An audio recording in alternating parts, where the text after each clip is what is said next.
Hey yo la Iconic Mafia, ici Starvelous. On se retrouve pour une iNews recap bien garnie ce dimanche. Damso qui a tout tué avec Alf, Bobby Shmurda, Microsoft qui n'a pas peur de dépenser, go balader et plus encore. Cramponnez-vous bien, on y va.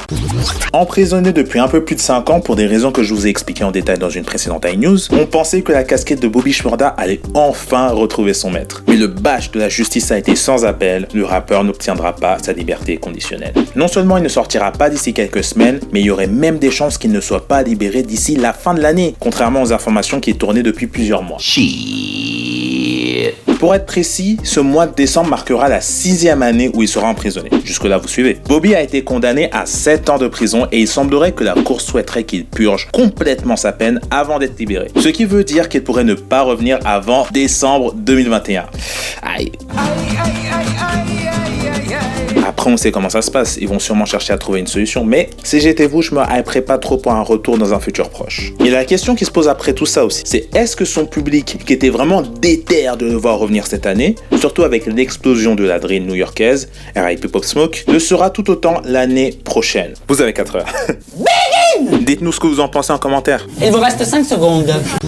On passe à Xbox qui a fait ses petites courses qui se comptent en milliards. On n'a pas tous la même vie. 7,5 milliards de dollars, c'est ce qu'a posé cash sur la table tel un mafieux Microsoft pour acheter l'éditeur vidéoludique Bethesda qui possède notamment Doom, Fallout, Dishonored, mais surtout la série des Elder Scrolls. La dinguerie, alors que la compagnie américaine semblait s'être pris un RKO sorti de nulle part par Sony après la conférence de ouf qu'ils ont sorti la semaine dernière pour la PlayStation 5. Un bon investissement de la part de Xbox, non seulement parce que les licences proposées par Bethesda ont une identité forte, comme le jeu d'aventure Elder Scrolls Skyrim qui s'est écoulé à plus de 50 millions d'exemplaires. Un RPG en monde ouvert de ouf si vous voulez savoir, ou encore grâce au Xbox Game Pass, vous savez, cette offre à 12,99€ qui proposera non seulement l'ensemble du catalogue Bethesda, mais aussi les titres à venir de l'éditeur Day One sur la plateforme. Donc en gros, pendant que les joueurs PlayStation iront s'acheter le jeu à 80 balles, ceux qui auront le Xbox Game Pass, tranquille, ils l'auront à moindre coût. Et ça, c'est dans le cas où Xbox décide de ne pas en faire une exclusivité. Sinon, pas de Elder Scrolls pour la PlayStation. Le genre de bail qui peut te faire changer d'équipe direct. Boss move de Microsoft qui aurait également acheté Sega selon plusieurs rumeurs. Tremblement de terre dans le milieu du jeu vidéo si c'est le cas. Ça se l'ajoute à nous du côté de Xbox là.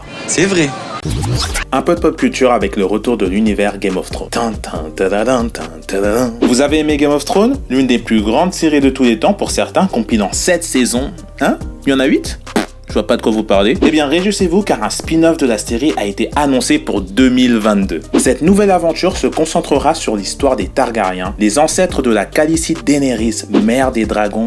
Purée, qu'est-ce qu'elle est belle quand même. Bend the knee. Oui, madame. L'œuvre sur laquelle de choses sera basée est le roman Feu et Sang de George R.R. Martin, l'auteur complètement taré, oui, parce qu'on ne peut pas écrire des morts aussi choquantes en étant normal, à qui on doit les livres Game of Thrones avant qu'ils soient adaptés sur le petit écran. À croire certaines personnes sur les réseaux, ils ont déjà déterminé par A plus B tout ce qui nous attend. On peut au moins être sûr qu'il y aura des dragons. Et ça, on aime bien. En tout cas, on espère retourner dans le temple de la hype avec cette nouvelle série qui, espérons-le, sera excellente et pleine de rebondissements à nous casser le cerveau pendant des mois. Ce qu'a très bien fait les 6 premières saisons de Game of Thrones, le reste un peu plus discutable quand même. C'est de la merde.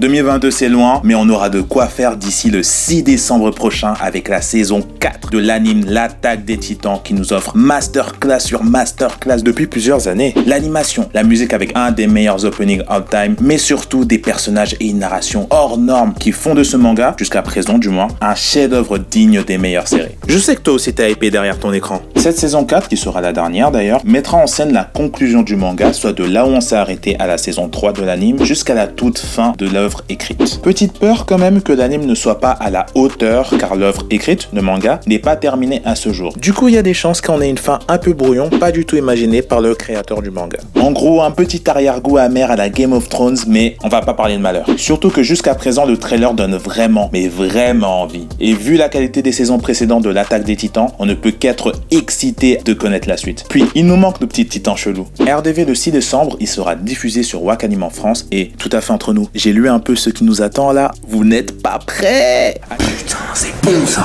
Allez, on passe au rap français en commençant par Kobalade.